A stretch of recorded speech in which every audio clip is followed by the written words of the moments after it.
Повышение цен на что-либо не самый приятный сюрприз, не говоря уже о товарах, которые люди вынуждены приобретать каждый день. Мы провели опрос населения в связи с повышением цены на бензин. Опрос показал разные, а порой противоречивые мнения. Люди негодуют, говоря о том, что цены неустанно растут. И, кстати говоря, не только на бензин, а заработная плата уже который год остается прежней. Зарплаты не поднимаются, в смысле, а бензин может подорожать, уже больше денег надо. Все время повышает. А ну-ка что-нибудь делайте так, чтобы понижали цены. Так же нельзя все время повышать. Ну, это очень плохо, что подняли цены на бензин. Если было бы хорошо, если бы мы могли поднять зарплату своим сотрудникам тоже. Слышал. И как вы к этому относитесь? Очень плохо. Есть автовладельцы, которые еще не слышали о повышении цен на бензин. Слышали, что цены на бензин поднялись? Нет. Нет, не слышали. А где вы заправляетесь? Азит. Если честно, сегодня заправлял, но не обращал внимания. Среди владельцев авто есть и те, кто к повышению цен на топливо отнеслись как к чему-то неизбежному. Ничего положительного, просто привыкли и все.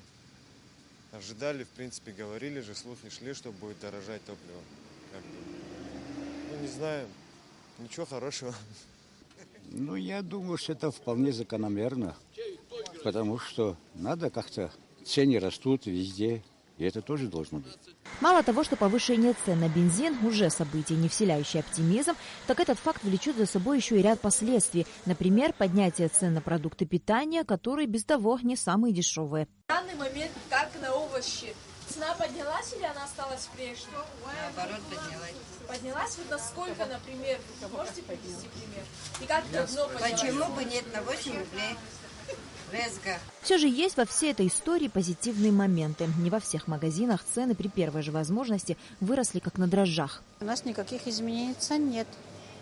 Это на нас не повлияло. Мы как завозили товар, как местные закупы производили, так и происходит. Все. У нас цены прежние, как и были. Брать и цены поднимать из-за того, что бензин поднялся в цене, мы пока этого не делаем. И так на улице сегодня кризис, как цены поднять, так люди еле-еле концы с концами сводят. Во всяком случае, простые автовладельцы выразили свое мнение. Они, увы, не могут никак повлиять на повышение цен на бензин. Остается лишь не падать духом. На Алакове, Беслалджин Жоля, Абхазское телевидение.